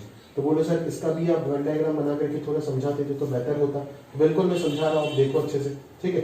मान लो ये अगर ए सेट है, ये अगर बी सेट है, ये यू है, ठीक है। दोनों का जो कॉमन हिस्सा है, ए का वो हिस्सा जो बी यूज कर रहा है और बी का वो हिस्सा जो ए बी यूज कर रहा है, वो कौन सा है, वो आपको यही नजर आ रहा है। इसीलिए मैंने 3,4 पहले यहाँ पे लिखा था।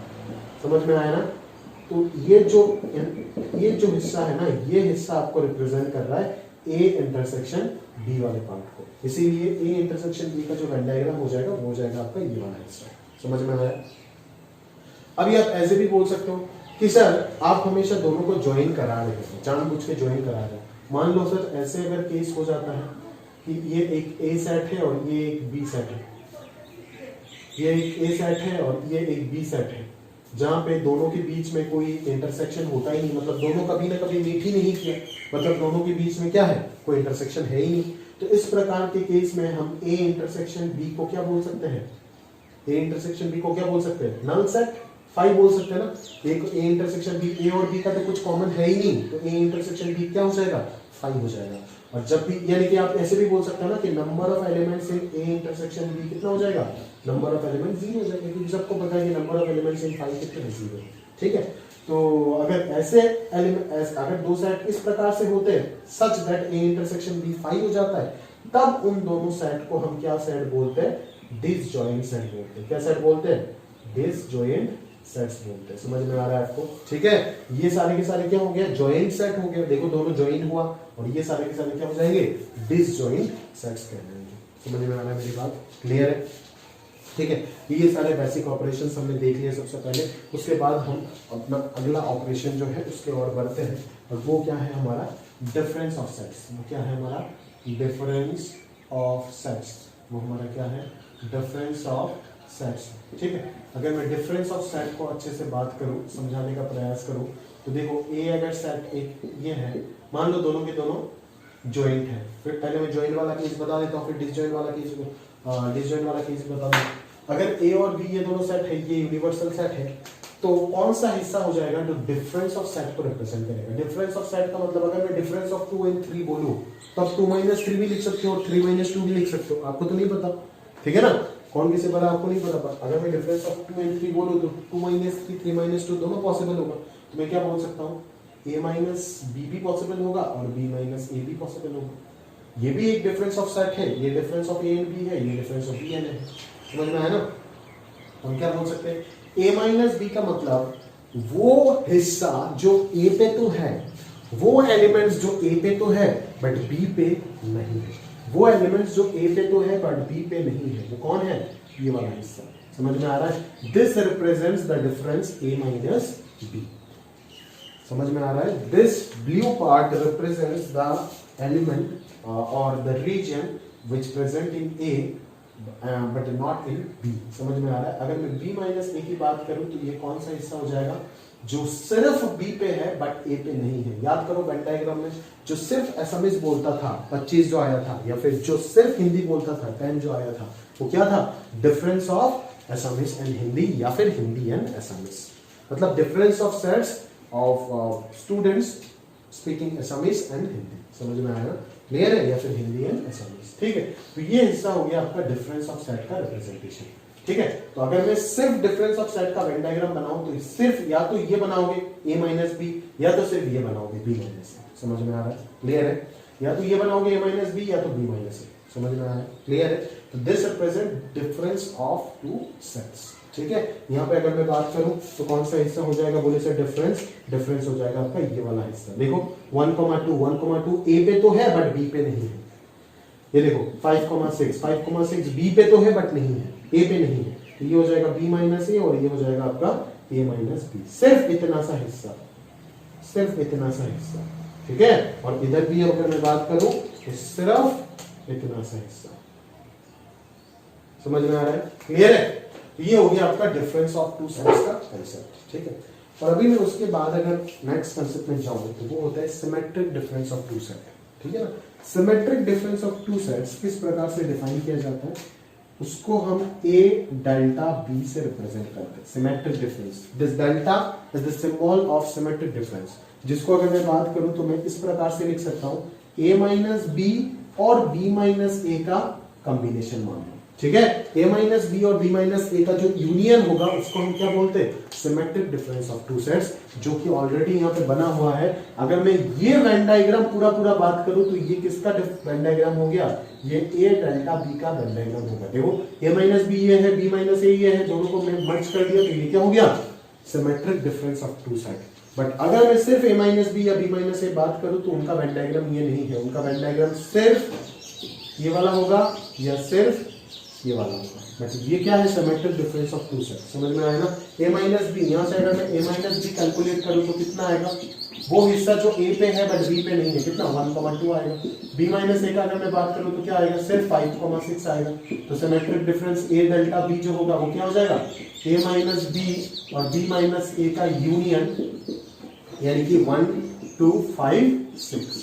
समझ सकते हो आप, बड़ा सिंपल सा चीज है। ठीक है, अब ये बोल सकते हो सर पहले आपने बोले थे कि आप ये चीज बोलेंगे कि अगर दोनों डिसजॉइंट हो गया तो डिफरेंस क्या होगा। अगर दोनों डिसजॉइंट हो गया तो देखो A माइनस बी जो होगा वो किसके इक्वल हो जाएगा, A के ही तो इक्वल होगा ना, क्योंकि A का वो हिस्सा, A माइनस बी का मतलब क्या है, A का वो हिस्सा जो B पे नहीं है, तो यहाँ पे तो A का पूरा हिस्सा B पे नहीं है, तो वो तो A माइनस बी तो A के इक्वल ही होगा ना। और अगर मैं B माइनस ए का बात करूं तो वो भी क्या हो जाएगा, B का पूरा हिस्सा जो A पे नहीं है, कुछ कॉमन तो है ही नहीं, तो वो भी क्या हो जाएगा, B हो जाएगा। तो सिमेट्रिक डिफरेंस इन केस में क्या हो जाएगा, A यूनियन B के इक्वल हो जाता है। ठीक है, कभी भी अगर आपको पूछा जाता है ऐसे रिलेशन कि व्हेन दिस इज पॉसिबल, तो आप लिख दोगे this is possible only when A and B are two disjoint sets. समझ में आया। ठीक है, तो इस प्रकार से आप पूरा कहानी को अच्छे से समझ सकते हैं। ठीक, ये हो गया हमारा सारा ऑपरेशन इन डिटेल में। लास्ट में बस एक चीज बाकी रह गया, वो क्या है आपका कंप्लीमेंट ऑफ सेट। ठीक है, कंप्लीमेंट ऑफ सेट मतलब क्या आपको पता है, कंप्लीमेंट ऑफ सेट मतलब मान लो यहाँ पे एक सेट मैंने लिया, ठीक है, और ये मेरा सेट है ए सेट, ये मेरा यूनिवर्स है। ठीक है, तो ए का जो कंप्लीमेंट होगा ना, ए का जो कंप्लीमेंट होगा उसका मतलब क्या आपको पता है, ए का कंप्लीमेंट है कि आपका यूनिवर्स में वो सारे एलिमेंट जो इस ए पे नहीं है, आपका यूनिवर्स में वो सारे एलिमेंट जो इस ए पे नहीं है, मतलब कौन सा रीजन हो जाएगा, ए का बाहर वाला रीजन हो जाएगा। आप बोलोगे सर ये जो बाहर वाला रीजन है इसको हम क्या बोल सकते हैं, इसको हम बोल सकते हैं ए यूनियन बी का कॉम्प्लीमेंट, क्योंकि ये पूरा हिस्सा कौन है, ए यूनियन बी है, उसका जो कॉम्प्लीमेंट होगा वो उसका बाहर वाला रीजन हो जाएगा, वो क्या हो जाएगा, ए यूनियन बी का कॉम्प्लीमेंट, और उसका रिप्रेजेंटेशन होता है A union B complement. But complement जब भी लिखते हैं ना, तो ये जो सेट है ये ऊपर सी है, कॉम्प्लीमेंट को रिप्रेजेंट कर रहा है, बट उसके नीचे हमें उसका यूनिवर्सल सेट कौन है वो भी लिखना पड़ता है। ठीक है, तो ए कॉम्प्लीमेंट और उसके नीचे यू जो लिखा वो क्या है, उसका यूनिवर्स को रिप्रेजेंट करा रहा है। जैसे इरेशनल नंबर का सिंबल में आप ऐसे देखते हो ना QC, उसका मतलब क्या है कि Q is the set of all rational numbers. ठीक है, और अगर मैं नीचे यहाँ पे R लिखना जरूरी है, मतलब इस सिंबल का मतलब क्या बता रहा है, ये सेट ऑफ इरेशनल नंबर्स है। कैसे कि यहाँ पे हम बोलेंगे कि यहाँ पे नीचे R है तो ये क्या है, हमारा यूनिवर्स है, मतलब रियल नंबर हमारा यूनिवर्स है और Q हमारा सेट है। तो QC का मतलब है कि वो रियल नंबर्स जो Q नहीं है, वो एलिमेंट्स जो U पे है बट A पे नहीं है, वो नंबर्स जो R पे है बट Q पे नहीं है। तो R पे है बट Q पे नहीं है, मतलब क्या, वो रियल नंबर्स जो रैशनल नहीं है, तो वो क्या होगा, ये रैशनल नंबर्स। समझ में आया, इसीलिए ये रैशनल नंबर का रिप्रेजेंटेशन हम QC इस प्रकार से देखते हैं। समझ में आ रहा है, उम्मीद करता हूँ बहुत अच्छे से आपको सेट को समझा पाया और इस सारे ऑपरेशंस जो है उस चीज को समझा पाया। समझ में आ रहा है, अभी हम सारे बेसिक चीज जो शीट में नोट्स लिखा गया है उसको हम प्रॉपर्ली देख लेते हैं। तो देखो पहला ऑपरेशन में आपको क्या लिखा, union of two set, let A and B be two sets, the union of A and B is the set of all those elements which belong either to A or to B or to both A and B। समझ में आया, या तो A या तो B या तो A और B दोनों। ठीक है, which belong either A either B और A और B both। ठीक है, तो A यूनियन B सारे कहानी लिखा गया है। ठीक है, अभी सेट बिल्डर से A यूनियन B को कैसे रिप्रेजेंट करोगे वो भी मैंने लिखा दिया। देखो 10 A union B is equal to curly bracket X such that X belongs to A और X बिलोंग्स टू B। मतलब क्या, वो X जो या तो A है या तो B पे है, या तो A पे है या तो B पे है। X such that X belongs to A और X बिलोंग्स टू B। तो इस प्रकार के 1 मार्क के क्वेश्चन आपके बोर्ड्स में पूछे जा सकते हैं, तो इस चीज को आप अच्छे से फोकस में रखिएगा, ठीक है। उसके बाद नोट जो है, नोट में काफी इंपॉर्टेंट पॉइंट है, उस चीज को आप ध्यान से देखो। पहला पॉइंट में लिखा गया है X belongs to A union B implied X belongs to A और X बिलोंग्स टू B। तो X belongs to A union B का मतलब है या तो X A पे है या तो X B पे है, बिल्कुल सही है। बट अगर मैं X not belongs to, proofs के टाइम ना बच्चे इस जगह पे बहुत गड़बड़ कर देते हैं, समझ में आ रहा है। इसीलिए आज मैं ये चीज आपको सिखा के दे रहा हूँ और आप बहुत अच्छे से इस चीज को सीखने का कोशिश कीजिएगा। ये चीज क्या है सर, बोले ये चीज क्या है, अच्छे से एक बार बताओ, बताते हैं। ये चीज है कि आप देख सकते हो कि X अगर कोई लिख देता है ना X not belongs to A union B, तो इसके बाद में इंप्लाई देकर के क्या लिखूंगा, X अगर A यूनियन B पे है तो उसका मतलब है कि X A पे होगा या तो और एंड और एंड का मतलब तो ध्यान से समझिएगा यहाँ पे, और या फिर एंड, इन दोनों का मतलब ध्यान से समझिएगा। X belongs to A union B का मतलब हो जाता है या तो X A पे है या तो X B पे है। अगर मैं बोलता हूं कि X not belongs to A union B, तब मुझे यहां पे लिखना पड़ेगा, बच्चे यहां पे लिख देते हैं X not belongs to A और X not belongs to B। ये गलत है, समझ में आ रहा है कि गलत है। यहां पे आपको ध्यान देना पड़ेगा कि X not belongs to A union B, अगर मैं बोलता हूं कि X A पे नहीं है, मतलब इधर आप पहले सोचो X not belongs to A union B मतलब इस पूरा रीजन में नहीं आ सकता, मतलब बाहर आना पड़ेगा। बट अगर आप X not belongs to A बोलते हो तो ये वाला हिस्सा इंप्लाई करता है। अगर बीच में और लिख देते हो तो ये इंप्लाई करता है कि X not belongs to B, मतलब ये वाला हिस्सा, मतलब या तो यहां पे आप रह सकते हो ना। बट अगर X not belongs to A union B का बात कर रहा हो, वो मतलब पूरा अंदर आ ही नहीं सकता। समझ में आया? इसीलिए यहां पे और को हटा करके आपको क्या लिखना पड़ा, स्ट्रिक्टली एंड लिखना चाहिए। समझ में आ रहा है? मैं बार बार बोल रहा हूं, यहाँ पे स्ट्रिक्टली एंड लिखना चाहिए। X not belongs to A union B का मतलब X not belongs to A पे भी नहीं है उसका जगह और B पे भी नहीं है उसका जगह, तब जाकर के पता चलेगा कि पूरा अंदर उसका जगह है ही नहीं, उसका जगह है बाहर। बट अगर आप बीच में और लगा देते हो तो कंफ्यूजन आ जाता है, और ये अंदर वाला जगह कंफ्यूजन में हम लोग ले लेते हैं, जो कि गलत है। समझ में आ रहा है? तो X बिलोंग्स टू, इस चीज को ध्यान रखिएगा, मैं बार बार बोल रहा हूं, X belongs to A union B implies X belongs to A और X belongs to B, but X not belongs to A union B implies X not belongs to A, ये और नहीं रहेगा। अगर नॉट बिलोंग्स टू A तो ये and बन जाएगा, and X not belongs to B। समझ में आ रहा है? क्लियर है? तो उसके बाद अगर मैं बात करूं तो आप देख सकते हो कि A union B union C पे क्या लिखा गया है। A union B union C पे ये लिखा गया है कि X such that X belongs to A और X बिलोंग्स टू B और X बिलोंग्स टू C।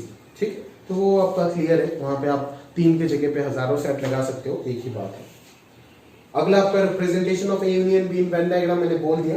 ठीक है, और उसके बाद आप ये समझ सकते हो, एक और पॉइंट में आपको लिख के दिया गया है कि देखो A जो है ना वो तो A यूनियन B के अंदर ही है ना पूरा, तो A जो है उसको मैं A यूनियन B का सबसेट बोल सकता हूँ ना, बिल्कुल बोल सकता हूँ। A जो है वो पूरा A यूनियन B के अंदर है, B जो है वो भी A यूनियन B का क्या कहलाएगा, सबसेट कहलाएगा, बिल्कुल बोल सकते हैं, है ना, क्योंकि ये दोनों के दोनों इन दोनों के अंदर है। ठीक है, फिर अगला जो रिलेशन है वो है आपका, if A and B are two sets such that A subset of B, A and B are two sets such that A is a proper subset of B दिया हुआ है। तो A अगर proper subset of B दिया हुआ है, मतलब A जो होगा वो B के अंदर होगा, तब अगर मैं A यूनियन B कैलकुलेट करूंगा तो B ही तो आएगा ना, क्योंकि A और B का कंबाइन होकर के तब तो B ही आएगा, क्योंकि B A से पूरा बड़ा है और B के अंदर पूरा A बैठा हुआ है। तब दोनों का समेशन करके जो आएगा A और B का जो कॉमन होगा वो तो, तब A और B का जो कॉमन होगा वो क्या हो जाएगा, खुद A हो जाएगा। बट A और B का जो कंबाइन होगा वो पूरा क्या हो जाएगा, B हो जाएगा। आप समझ सकते हो यहाँ से। ठीक है, तो ये सारे छोटे मोटे पॉइंट्स आपका शीट में लिखा जाता है, उस चीज को आप ध्यान से समझिएगा। अगर कभी कोई आपको ए यूनियन बी का वैल्यू ए लिख देता है, कभी भी ए यूनियन बी का वैल्यू ए लिख देता है, तो इस चीज को पढ़ने के बाद ही, अगर कोई ए यूनियन बी को ए लिख देता है, तो इस चीज को पढ़ने के बाद ही आपको समझ जाना चाहिए कि सर इसका मतलब ये है कि बी जो है वो ए का प्रॉपर सबसेट है। यानी कि बी जब ए के अंदर बैठेगा तभी तो ए यूनियन बी ए के इक्वल आएगा ना, क्योंकि ए पूरा पूरा बड़ा है ए से, बी से, और बी पूरा पूरा उसके अंदर बैठा हुआ है।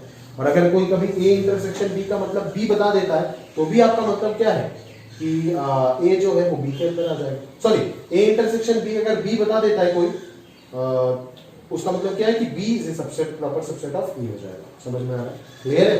तो ये छोटे छोटे बात जो है वो सबसेट और ऑपरेशन को अगर मैं मिक्स कर दूं तो क्वेश्चन बन सकता है। तो आप ये सारे जो पॉसिबल क्वेश्चन है मैंने आपको नोट में दे करके दिया है ऑलरेडी, ताकि आपको कोई दिक्कत ना हो। यहाँ पे एग्जांपल में देख सकते हो आपकी ए एक सेट दिया है, सेट ऑफ ऑड इंटीजर्स और बी इवन इंटीजर्स। तो ए यूनियन बी जब मैं लगाऊंगा तो क्या होगा, set of all possible integers हो जाएगा, है ना? क्यों? क्योंकि ऑड और इवन को अगर जोड़ दोगे तो सारे इंटीजर्स आ जाएगा ना, बस। और लास्ट नोट में आपको ये बताया जा रहा है कि n सेट्स को एक साथ आप यूनियन से कैसे रिप्रेजेंट करोगे। तीन को तो बता दिया, union B union C. n को कैसे रिप्रेजेंट करोगे, आप बाहर लगा दोगे यूनियन, फिर ai लगा दोगे और यहाँ पे i is equal to 1 to n लिख दोगे। इसका मतलब क्या है, a1, इसका मतलब है a1 union a2 union a3 dot dot कहां तक, यूनियन an तक। समझ में आया? तो ये हो गया n सेट का यूनियन। ठीक है। सिमिलरली पूरा पूरा कहानी इंटरसेक्शन में भी लिखा गया है, आप पढ़ सकते हो। पढ़ के अगर कोई डाउट वगैरह होता है तो मेरे को पूछ लीजिएगा। एकदम सिंपल है, बस उस चीज को गौर से देखिएगा। अगर मैं कभी भी ये लिखता हूं कि x not belongs to x belongs to a intersection b, तो इसका मतलब क्या है, x a पे भी है और x b पे भी है। बट अगर मैं x not belongs to a intersection b लिखता हूं तो उसका मतलब x बिलोंग्स टू a, तब यहाँ पे एंड नहीं आएगा, तब यहाँ पे और आ जाएगा, और x बिलोंग्स टू b। समझ में आ रहा है ना? तो नॉट बिलोंग्स टू के केस में ये उल्टा हो जाएगा। समझ में आ रहा है मेरी बात? क्लियर है? चलिए, तो रिप्रेजेंटेशन दिया गया है। ए इंटरसेक्शन बी जो है, देखो ए इंटरसेक्शन बी जो है वो तो ए के अंदर है ना, और बी के भी अंदर है। तो यहाँ पे मैं घुमा के लिख सकता हूँ A intersection B is a subset of A, या फिर A intersection B is a subset of B. ये सारी कहानी आपको समझ में आना चाहिए। ठीक है, पढ़ते ही समझ जाओगे। ठीक है, तो ये सारे छोटे मोटे पॉइंट्स यहाँ पे दिया गया है। ए इंटरसेक्शन बी अगर फाई है, मतलब क्या, ए और बी डिसजॉइंट सेट्स है।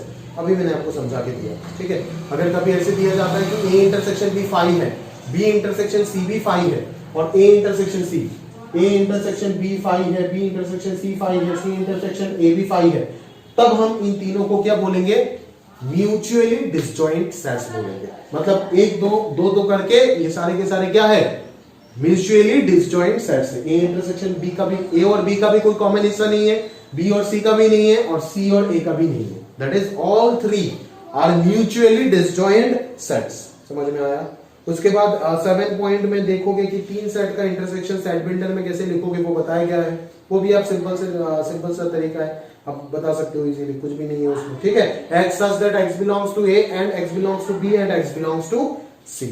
ठीक है, फिर यहाँ पे दिया गया है, देखो एक एग्जांपल में x इक्वल टू 2n, मतलब क्या, इवन इंटीजर्स।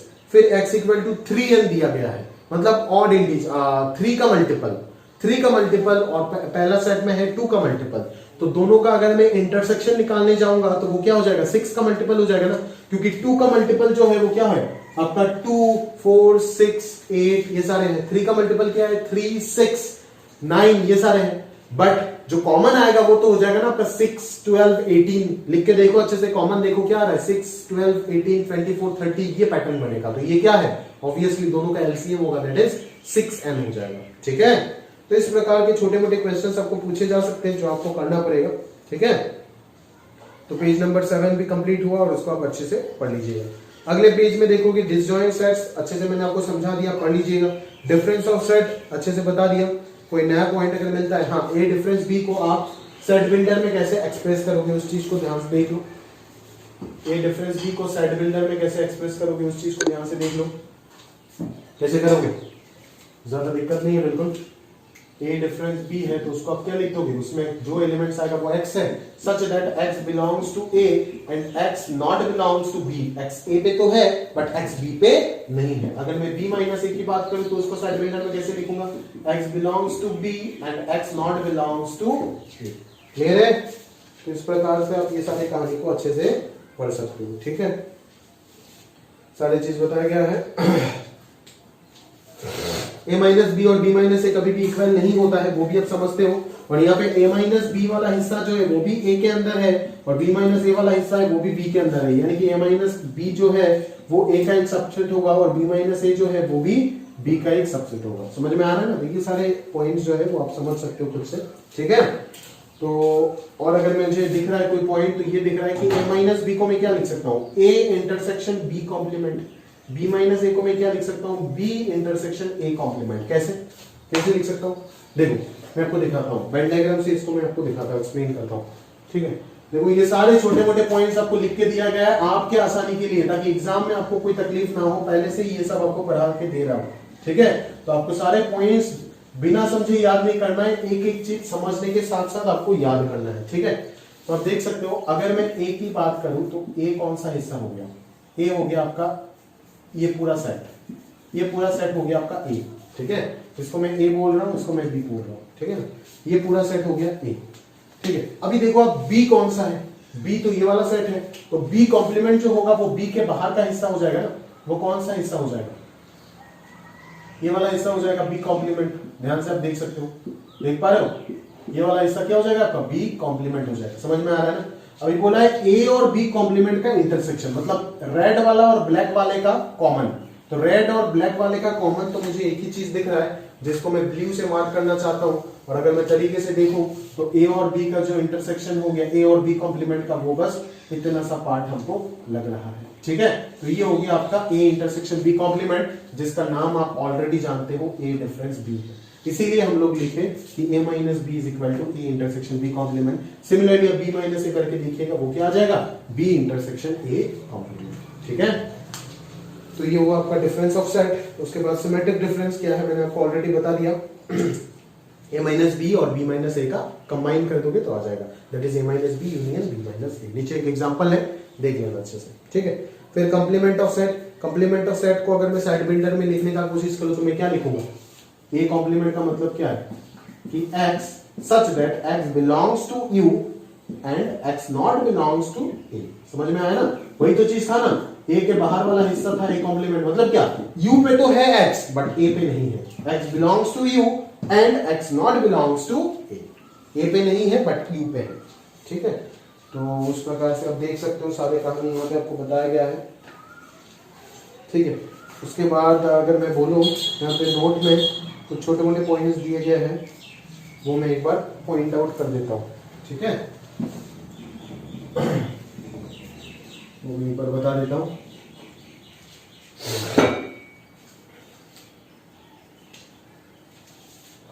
देखो ए कॉम्प्लीमेंट, फिर इक्वल टू ए लिख दिया, सॉरी 5 लिख दिया, फिर लिखा है एक और चीज 5 u complement equal to u, फिर क्यू आर कॉम्प्लीमेंट इरेशनल, ये तो मैं बता दिया, u कॉम्प्लीमेंट 5 है, a कॉम्प्लीमेंट का कॉम्प्लीमेंट हो गया a, फिर a यूनियन a कॉम्प्लीमेंट हो गया u, फिर a इंटरसेक्शन a कॉम्प्लीमेंट हो गया 5।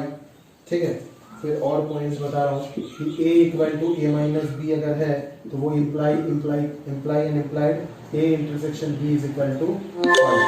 फिर और पॉइंट बताते हैं a माइनस ए क्या है, 5 है, फिर a माइनस 5 जो है वो a है, फिर x minus A is equal to a complement, तो a x का एक सबसेट हो जाएगा। और लास्ट पॉइंट में लिखा गया है a minus B a intersection b और b minus a are mutually disjoint. तो ये सारे पॉइंट्स को अगर मैं एक्सप्लेन करूं तो आप देख सकते हो यहाँ पे कि कहानी क्या चल रहा है।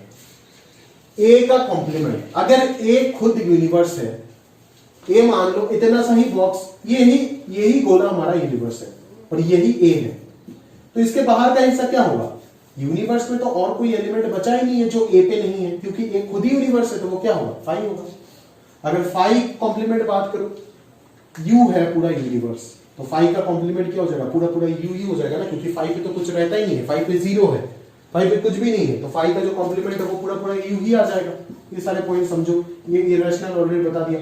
यू का कॉम्प्लीमेंट क्या हो जाएगा, यूनिवर्सल का कॉम्प्लीमेंट तो कुछ भी नहीं होगा ना, फाई हो जाएगा, क्योंकि यूनिवर्स में सब कुछ है, उसको अगर छोड़ के बाहर ढूंढने का कोशिश किया तो कुछ भी नहीं मिलेगा। एक सेट को कॉम्प्लीमेंट किया, एक सेट को कॉम्प्लीमेंट किया, ये हिस्सा मिला, वापस इसका कॉम्प्लीमेंट किया, मतलब क्या, वापस इसका कॉम्प्लीमेंट किया, उसका मतलब क्या, यू पे वो चीज ढूंढ रहा हूं जो इस शेडेड वाले रीजन में नहीं है, तो वो कौन होगा, वो तो यही हो जाएगा ना, यानी कि कॉम्प्लीमेंट का कॉम्प्लीमेंट करोगे तो ये आ जाएगा। यानी कि अगर मैं ऐसे भी बोल सकता हूं, देखो ना कॉम्पिटिटिव एग्जाम्स में ऐसे ही सवाल बनाता है, समझ में आ रहा है ना, ऐसे लगा देगा आपको, बोलेगा 2050, समझ में आया।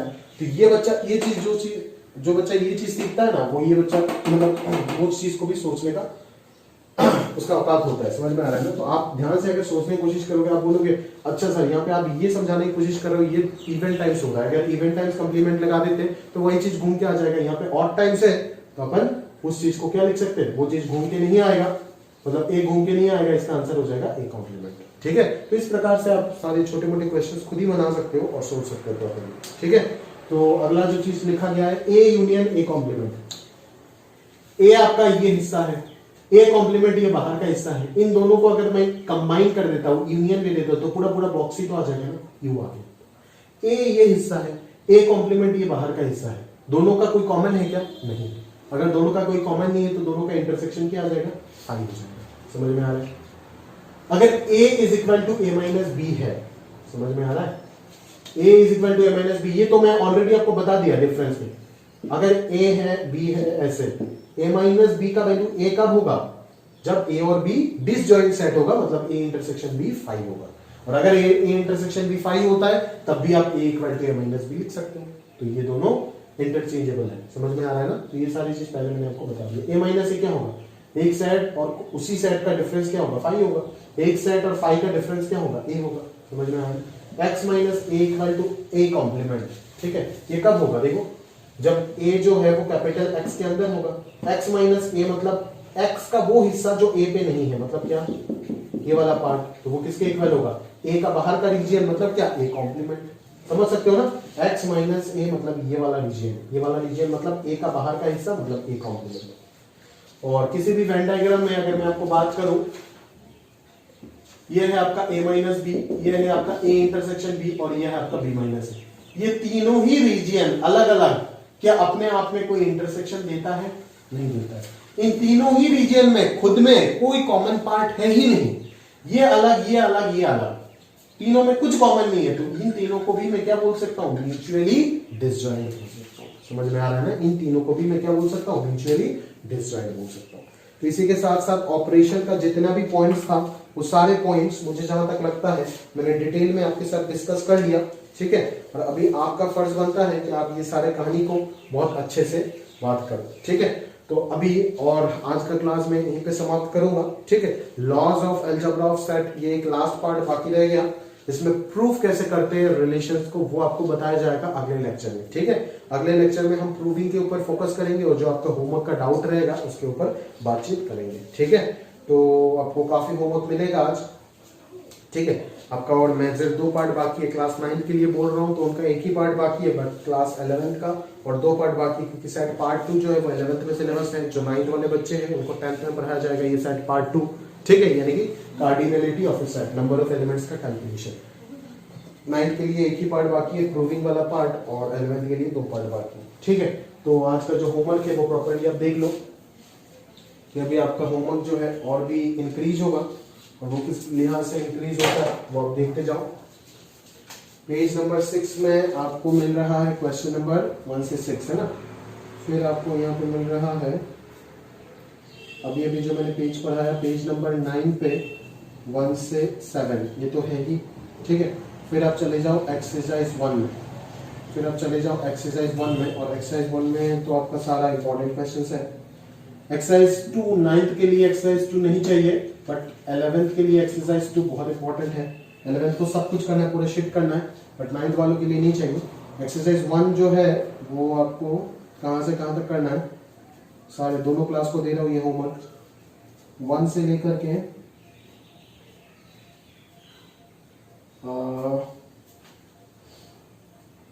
1 से लेकर के अगर मैं ध्यान से देखूं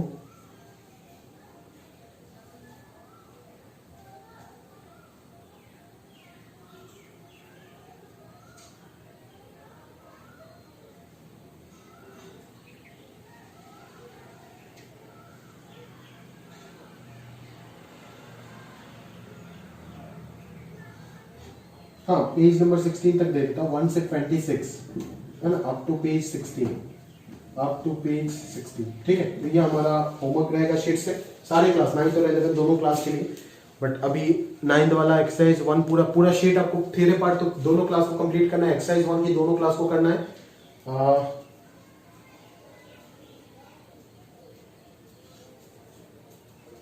एक्सरसाइज 1 भी दोनों क्लास को करना है।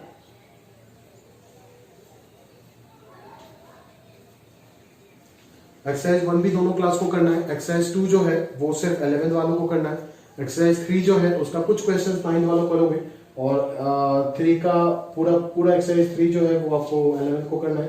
एक्सरसाइज 4 भी पूरा 11th को करना है, बट 9th को कुछ ही पार्ट करना है। ठीक है, तो बताया जाएगा वो क्या करना है आपको। बट आज का जो होमवर्क है वो दोनों क्लास के लिए और पूरा है। ठीक है, तो सेट का मेजर पोर्शन खत्म हो गया, और बस जो प्रूविंग वाला पार्ट है वो हम नेक्स्ट लेक्चर में करेंगे, और उसके अगले लेक्चर में नंबर ऑफ एलिमेंट्स कैसे कैलकुलेट करते, कार्डिनलिटी, उस चीज को देखेंगे। ठीक है, तो होमवर्क जो है आप वापस एक क्वेश्चन लीजिए, पेज नंबर 2 का 2 क्वेश्चन, पेज नंबर 5 का 6, 7, 9, पेज नंबर 6 में 1 से 6 तक जो हिस्सा है वो, पेज नंबर 9 में 7 क्वेश्चन, और एक्सरसाइज 1 में 1 से 26। ठीक है, तो ये आपका नेक्स्ट लेक्चर का होमवर्क है। आज ट्यूसडे है, मैं ये वीडियो रिकॉर्ड कर रहा हूँ, तो आपका जो होमवर्क है, रात को आपको ये लेक्चर मिलेगा, तो आपका जो होमवर्क है वो आपको कल सबमिट करना है, आपको अच्छे से समझ आना चाहिए। वो आपको कल तो पूरा वीडियो देखोगे, देखने के बाद पूरा होमवर्क करोगे, करके आपको प्रॉपरली थर्सडे शाम के अंदर ये होमवर्क जो है वो सबमिट करना है। समझ में आ रहा है ना, थर्सडे शाम के अंदर। ठीक है, थर्सडे आपको होमवर्क, वेडनेसडे और थर्सडे 2 दिन में आपको टाइम दे रहा हूँ। ठीक है ना, थर्सडे 8 PM के अंदर मेरे को अपना होमवर्क का सारा PDF और डाउट लिस्ट, आपको पता है कि आपको कैसे भेजना होता है, जो भी टेलीग्राम ग्रुप में है, PDF मेरे पर्सनल इनबॉक्स में भेज दीजिएगा, होमवर्क PDF और डाउट लिस्ट व्हाइट पेपर में सारे जितने भी क्वेश्चन यहाँ में से आपका डाउट है वो सारे के सारे लिख करके भेज दीजिएगा थर्सडे रात को 8 बजे के अंदर। आज मंगलवार है। ठीक है, तो इसी के साथ साथ आज का जो क्लास है वो हमारा कंप्लीट हुआ। ठीक है, आज आपने सेट के बारे में काफी कुछ जाने, काफी कुछ पढ़े। प्रॉपरली वीडियो को 2-3 बार देखना पड़ेगा आपको। ठीक है, तभी जाकर के सारी चीज क्लियर होगा, और जिसका होना है वो एक ही बार में हो जाएगा। ठीक है, तो सिर्फ वीडियो देखने से काम नहीं चलेगा, प्रॉपर से आप नोट्स बनाने का तो जरूरत नहीं, अपना रफ नोट्स जरूर बनाइएगा। और क्योंकि ये शीट आपको ऑफलाइन क्लासेस में मिल जाएगा, हार्ड कॉपी मिल जाएगा इसका, बस अभी अपना रफ कॉपी बना के रखिएगा, और अभी तो सॉफ्ट कॉपी होगा ही आपके पास PDF फॉर्मेट में। ठीक है, तो पहले आपका पूरा वीडियो लेक्चर्स आपको देखना था, फिर ये सारे होमवर्क जो है वो आपको करना है, और जो नहीं होता है वो अपना होमवर्क PDF के साथ साथ अपना डाउट लिस्ट भेज देना है। पहले मैं टेलीग्राम में सॉल्यूशन दूंगा, उसके बाद अगर डाउट रह जाता है तो मैं क्लास में वो चीज जरूर डिस्कस करूंगा। ठीक है, तो इसी के साथ साथ हमारा आज का क्लास खत्म हुआ, और आपका रिस्पॉन्सिबिलिटी बनता है कि आप सारे कहानी को अच्छे से निभाओ और बात को सुनो। और अगर किसी का कोई भी किसी भी प्रकार का डाउट आता है तो तुरंत मेरे को फोन कीजिएगा, फोन करके सारी चीज क्लियर कीजिए, या फिर आप टेलीग्राम में मैसेज कीजिए, मिल जाएगा आपको सॉल्यूशन। ठीक है, तो ऑल द बेस्ट। आज का क्लास हमारा यहीं पे समाप्त है।